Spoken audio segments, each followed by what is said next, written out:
హృదయపూర్వక నమస్కారం. నిన్న భూపాల్పల్లిలో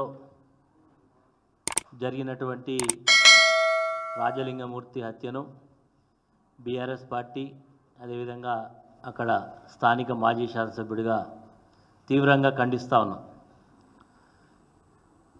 దురదృష్టం ఈరోజు మీడియాలో కాంగ్రెస్ పార్టీ నాయకులు సోషల్ మీడియా వేదికగా చేసుకొని చేస్తున్నటువంటి దుష్ప్రచారాన్ని తీవ్రంగా ఖండిస్తున్నాం. ఈరోజు కాంగ్రెస్ పార్టీకి సంబంధించిన కొంతమంది నాయకులు అదేవిధంగా సాక్షాత్తు రాష్ట్ర మంత్రి కోమటిరెడ్డి వెంకటరెడ్డి గారు మాట్లాడినటువంటి మాటలు చూస్తూ ఉంటే కొంత బాధాకరంగా ఉంది.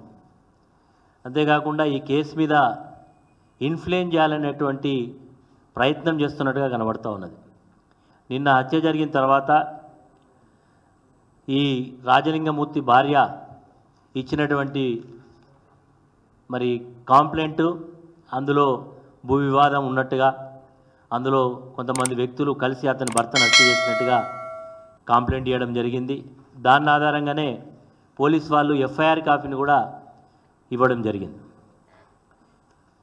చాలా స్పష్టంగా చంపినటువంటి వ్యక్తులు పోలీసుల దగ్గర, మరి పోలీసులు పట్టుకున్నారా, పోలీసుల వాళ్ళు లొంగిపోయినా నాకు సమాచారం లేదు, కానీ పోలీసుల దగ్గర ఉన్నట్టుగా మాకు సమాచారం ఉంది. చంపినటువంటి వాళ్ళు మేము చంపినామని చెప్తా ఉన్నారు. దానికి సంబంధించినటువంటి విషయాలన్నీ కూడా తెలిసిన తర్వాత ఈరోజు వీళ్ళు మాట్లాడేటువంటి మాటలు చూస్తూ ఉంటే ఈ యొక్క హత్యా కోణాన్ని ఒక రాజకీయ దురుద్దేశంతో బీఆర్ఎస్ పార్టీ పైన, సాక్షాత్తు మాజీ ముఖ్యమంత్రి కేసీఆర్ గారిపైన, హరీష్ రావు గారిపైన, నాపైన చుట్టేటువంటి ప్రయత్నం చేస్తున్నట్టు కనబడుతూ ఉన్నది. ఎందుకంటే ఈ యొక్క రాజలింగమూర్తి అనేటువంటి వ్యక్తి కాళేశ్వరం ప్రాజెక్టు మీద ఒక కేసు వేసిండు. ఆ కేసు వేసినందుకే మంత్రి అయితే సాక్షాత్తు వెంకటరమణారెడ్డి హత్య చేయించిండని చెప్తా ఉన్నాడు. ఏ ఆధారంతో ఆయన మాట్లాడుతున్నాడో ఆయన నోటికే మొక్కాలి.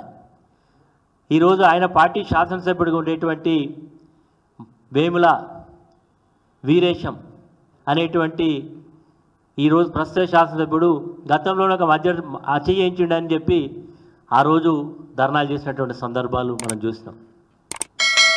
అసెంబ్లీ వేదిక మీద కూడా లేనటువంటి మాటలు అనేకం మాట్లాడినట్టు చూస్తాం. వెంకటరెడ్డికి ఇది పూర్తిగా ఒక ఆనవాయితీ అయిపోయింది, ఆనవాయితీతో మాట్లాడుతున్నట్టుగా అర్థమవుతూ ఉన్నది. అదేవిధంగా కాంగ్రెస్ పార్టీకి సంబంధించిన కొంతమంది వ్యక్తులు ఇది బీఆర్ఎస్ పార్టీ హత్యా రాజకీయాలకు తెరలేపింది అనేటువంటి మాట మాట్లాడుతూ ఉన్నారు. బీఆర్ఎస్ పార్టీ ఎప్పుడు కూడా హత్యా రాజకీయాలను ప్రోత్సహించేటువంటి సందర్భాలు ఉండవు. ఈరోజు రాజలింగమూర్తి గారు కేసు వేసినారు. ఒకవేళ అందులో కేసు విచారణలో ఉన్నది, ఆల్రెడీ రాష్ట్ర ప్రభుత్వం కమిషన్ వేసింది, కమిషన్ విచారణ జరుగుతున్నది. ఈ కేసులో హైకోర్టులో బీఆర్ఎస్ పార్టీ తరఫున పిటిషన్ వేసినాం. హైకోర్టు దాన్ని స్టాప్ చేయడం జరిగింది. భూపాల్పల్లి డిస్టిక్ కోర్టు ఇచ్చినటువంటి ప్రొసీడింగ్స్ కూడా మేము కోర్టులో చట్టపరంగా ఎదుర్కొనే సందర్భాలు మాకున్నాయి. కానీ ఈరోజు అక్కడ హత్య జరిగిన దానికి భూ వివాదాలే కారణమని, ఈ వ్యక్తికి అక్కడ ఉండేటువంటి కొంతమంది వ్యక్తుల మధ్య భూ వివాదాలకు సంబంధించినటువంటి పంచాయతీ నడుస్తున్నది, కోర్టులో ఉన్నది అనేటువంటి సందర్భంలో ఈ చంపినటువంటి వ్యక్తులు కూడా అక్కడ ఉండేటువంటి పోలీస్ అధికారుల దగ్గర కంప్లైంట్ చేసినట్టుగా, ఇతను వాళ్ళ మీద కంప్లైంట్ చేసినట్టుగా, మరి వాళ్ళు ఇరువురు కూడా మరి ఇద్దరి మధ్య వైరుధ్యం ఉందనేది చాలా స్పష్టంగా ఉన్నది. కాబట్టి అది ఆ కోణంతో చూడకుండా ఈరోజు మా మీద బట్టగాల్చి మీదే బాధ్యత అనేటువంటి పద్ధతిలో చేయడం ఏదైతుందో దీన్ని మేము తీవ్రంగా ఖండిస్తున్నాం.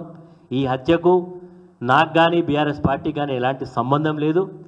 మరి ఈరోజు వాళ్ళు చెప్తా ఉన్నారు, అక్కడ ఉండేటువంటి స్థానిక శాసనసభ్యుడు దీన్ని నిష్పక్షపాతంగా విచారం చేయాలి, ఎంత లోతుగా అధ్యయనం, మేము కూడా చెప్తున్నాం లోతుగా అధ్యయనం చేయాలి, ఖచ్చితంగా దోషులను శిక్షించాలి అని కూడా మేము కూడా డిమాండ్ చేస్తూ ఉన్నాం.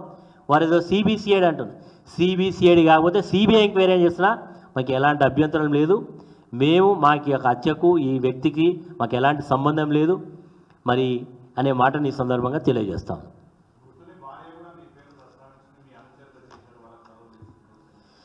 ఈరోజు ముత్తుని భార్య ఇచ్చినటువంటి కంప్లైంట్ ఏ రకంగా ఉంది, కొన్ని గంటలు మారిన తర్వాత కొంతమంది వ్యక్తులు వారిని ప్రేరేపితం చేసి మాట్లాడించినట్టుగా కనబడుతూ ఉన్నది తప్ప ఇది గతంలో ఈరోజు ఎవరైతే ఆమె ఆరోపణ చేస్తూ ఉన్నదో ఆమె గతంలో బీఆర్ఎస్ పార్టీ నుంచి కౌన్సిలర్గా గెలిచినటువంటి ఆమె వాళ్ళ యొక్క విధానాలు నచ్చగానే వారిని పార్టీ నుంచి దూరం పెట్టడం జరిగింది.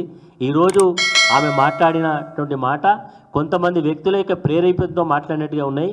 మరి ఈరోజు నిజంగా మేము చెప్తా ఉన్నాం, అక్కడ ఉండేటువంటి పోలీస్ అధికారులకు వాస్తవాలని కూడా తెలుసు.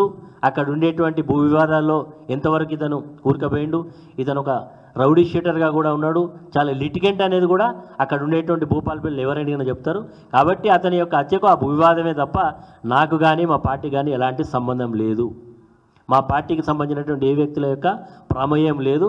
ఇది కేవలం మా మీద చేస్తున్నటువంటి నిరాధారమైనటువంటి ఆరోపణలు తప్ప ఇది కూడా వాస్తవం లేదనేది నా అభిప్రాయం.